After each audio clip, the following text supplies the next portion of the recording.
Ako po si Kabornok. Alamin natin! Kaya bago muna natin simulan ang ating episode ngayon, iniimbitahan kita na isubscribe itong ating bagong YouTube channel, Factbusters PH, dahil yung lumang channel natin ay nahack po mga kapatid. Kawawa naman tayo, no?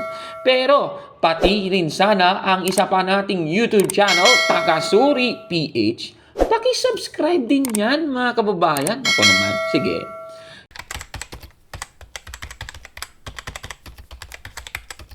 Magandang araw mga kapatid and welcome naman sa isa na namang episode dito sa Alamin Natin. Babasahin muna natin ang unang Korinto 15:3. Sa dulo, ganito po ang sabi, na si Kristo'y namatay dahil sa ating mga kasalanan, tulad ng sinasabi sa kasulatan. Klarong-klaro po si Kristo po ay namatay. Mali po yan. Alam naman po nating lahat yan, ano? At dahil dito sa ating episode ngayon, ay sasagutin natin ang sinasabi ni Elizalde Balaye sa ating YouTube channel. Sabi niya dito, walang mababasang si Kristo namatay na Diyos at etc. Pero si Kristo namatay ayon ng makitulad sa tao. Nangaral si Kristo ng magkatawang tao. Pero bago siya magkatawang tao, ano siya? Filipos 2:5 hanggang 6. Siya'y nasa anyong Diyos at nakitulad sa tao. Kayo, pulpol ang utak dahil mali ang pagkakilala ninyo kay Kristo. At pag mali, wala kayong buhay na walang hanggan. Grabe naman itong sinasabi ni Elizalde Balaye. Okay, sige, tingnan natin. Kaya sa ating episode ngayon, alamin natin kung totoo bang hindi mababasa sa Biblia na si Kristo na Diyos ay namatay. Sige nga, tignan nga natin. Para sa ating episode ngayon, kailangan talaga nating i-distinguish ang dalawang Christological terms na yung person at nature. Kung sa Tagalog, persona at kalikasan, mga kapatid. Sige, para ma-define muna natin yung dalawang terms na yan, para mas maliwanag ay babasahin natin ang aklat na My Catholic Faith ni Most Reverend Louis Larabuair Moro. Sa page 58, ganito po ang ating mababasa. Ililiwat ko na po sa Tagalog. Ang persona ay isang individual na may talino at kalayaan at siyang responsable sa kaniyang mga gawa. Ang kalikasan ay ang sangkap na kumukumpleto sa kanya na siyang pinanggalingan ng isang gawain. Naiiba ito sa persona na habang tinutukoy ng persona kung sino ang isang individual, Pedro, Pablo, etc., tinutukoy ng kalikasan kung ano ang maaaring gawin ng isang individual. Napakaliwanag po. Also, iti-take into account din po natin, mga kapatid, ito pong naganap noon sa kasaysayan ng Iglesia Katolika. Meron pong isang heretikong pahayag mula kay Nestorius. Yung kanyang heretikong pahayag ay tinatawag na Nestorianism. Ito pong Nestorianism ay ang 5th century Christian heresy na nagsasabi, mga kapatid, na itong si Kristo ay may dalawang persona. Yung isang persona ay Diyos at ang isang persona ay tao. Pero sa Iglesia Katolika, hindi po ganon. Sa Iglesia Katolika, may dalawang kalikasan, hindi po persona. May dalawang kalikasan ng ating Panginoong Hesukristo. Pero yung dalawang kalikasan ay nagsasubsist sa iisang persona ni Kristo. At yan po ang naging paliwanag ni Saint Cyril of Alexandria sa naganap na konsilyo sa Council of Ephesus noong 431 AD. At ayon po sa aklat na Fundamentals of Catholic Dogma ni Ludwig Ott sa page 160, 1954 edition, ganito po ang ating mababasa. Ililiwat ko na po sa Tagalog.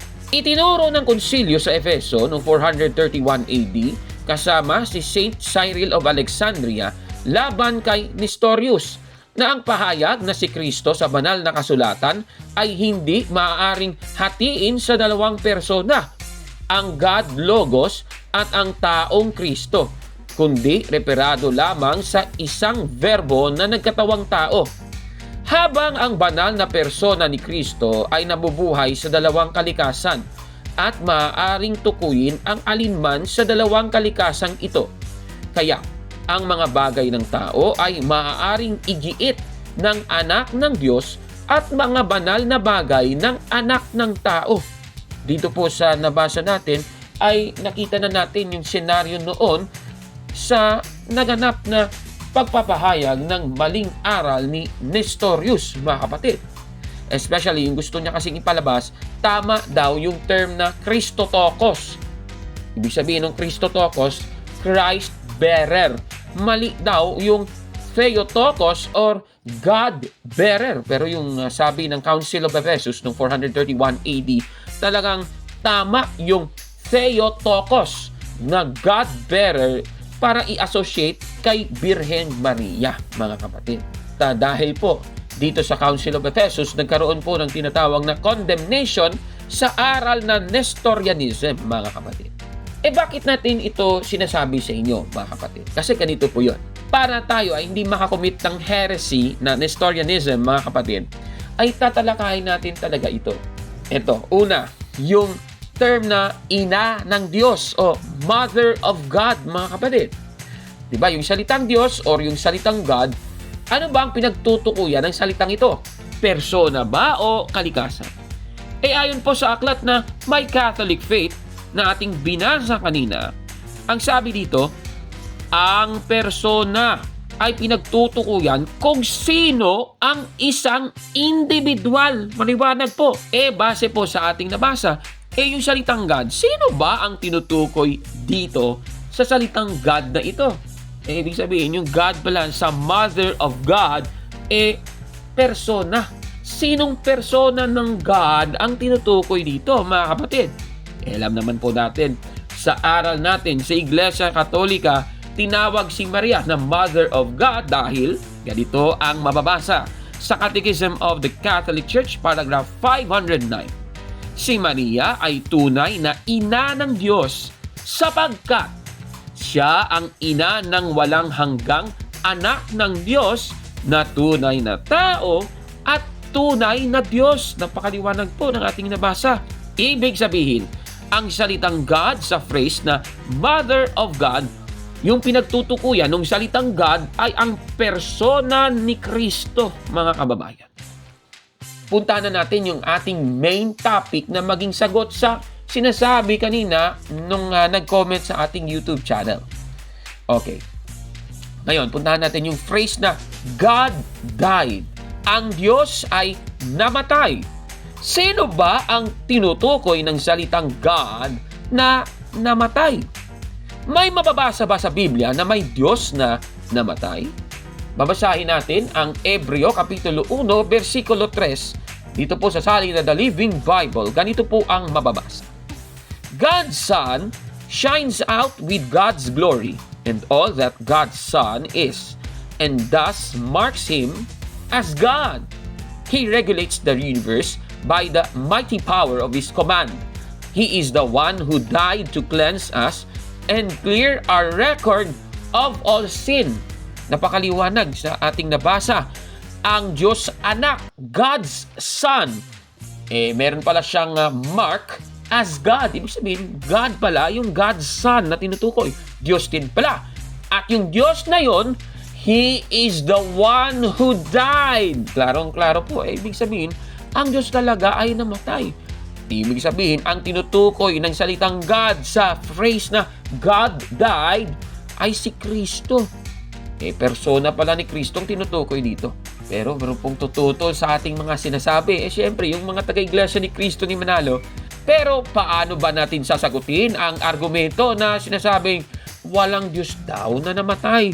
Ayon po sa aklat na This is the Iglesia ni Cristo, Church of Christ, page 23, ang sabi, Christ's true state of being. Ang tunay na Diyos ay walang kamatayan. Unang Timoteo 1:17. Kaya, hindi maaaring maging Diyos si Kristo. Babasahin nga natin yung kinote nila, unang Timoteo 1:17. Ganito po ang sabi, purihin natin at luwalhatiin magpakailanman ang iisang Diyos, haring walang hanggan, walang kabatayan at di nakikita. Amen. dito po sa ating nabasa, ang iisang Diyos daw ay walang kamatayan. Tanong, sinong Diyos ba ang tinutukoy dito?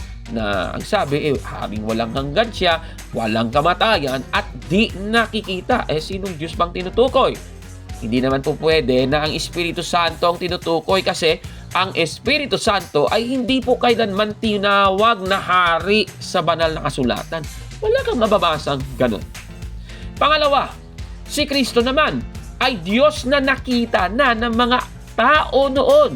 Ayon sa mga apostol, mababasa natin yan sa unang Juan 1:1, ganito po ang sabi. Sumusulat kami sa inyo tungkol sa Kanya, nasa simula pa ay siya na, ang salitang nagbibigay buhay. Siya ay aming narinig at nakita, napagbastan at nahawakan. Napakaliwanag po. Ang salitang nagbibigay buhay na tinutukoy ay siyempre si Kristo, Juan 1:1 at 14. At nakita na raw siya ng mga apostol, especially si Apostol Juan na nagsulat ng unang Juan 1:1. At ayon naman po sa John chapter 1 verse 18, ang Diyos Ama wala pa pong nakakita sa Kanya. Klarong-klaro po yan, mga kapatid. Kaya, ang Diyos Ama po ang tinutukoy ng Biblia na walang kamatayan sa unang Timoteo 1:17, mga kapatid. Kaya mali po ang argumento ng mga taga-iglesia ni Kristo ni Manalo na kesyo wala daw Diyos na namamatay kaya hindi daw maaaring Diyos si Kristo. Mali pong argumento yan, mga kapatid. Mali po yan. Ngayon, puntahan na natin ang tanong, may mababasa ba sa Biblia na may Diyos na namatay? Meron po. Babasahin natin ang unang Timoteo 4:9 hanggang 10. Ganito po ang ating mababasa sa salin na The Living Bible. This is the truth and everyone should accept it. We work hard and suffer much in order that people will believe it. For our hope is in the living God who died for all, and particularly for those who have accepted His salvation. Napakaliwanag po. The living God who died for all. Meron palang Diyos na namatay para sa lahat ng tao. Klarong-klaro po yan. Ibig sabihin, may mababasa sa Biblia na may Diyos na namatay. Klarong-klaro po yan. Kaya mali itong pahayag ni Elizalde Balaye, mga kababayan. Sorry po, pasensya na. Parang naninira ka pa, nag-a-ad hominem ka pa. Sabi mo, pul-pul daw ang utak. Nako naman, grabing paninira yan. Pero napatunayan nating mali po ang iyong pahayag. Klarong-klaro po yan, mga kababayan. Ano po masasabi ninyo sa ating episode ngayon? Paki-comment po sa baba, mga kababayan. At kung like mo ang video na ito, paki-smash ng like button at mag-subscribe na sa ating YouTube channel, Factbusters PH. Hanggang sa susunod naman na pagsagot sa katanungan, ako po si Kaburno. At ito ang inyong Alamin Natin! Mga kapatid, magandang araw po. At kapayapaan ay maghari sa ating isipan at sa ating puso. At follow and subscribe, Factbuster PH at The Beloved Catholic sa Facebook page ni Kaburnok. At abangan nyo si Kaburnok, no? Dahil marami siyang i-reveal na mga maling aral at matutuhanan natin ang katotohanan. Dahil ang katotohanan ay magbigay sa atin ng tunay na kalayaan. God bless! I am Catholic. I am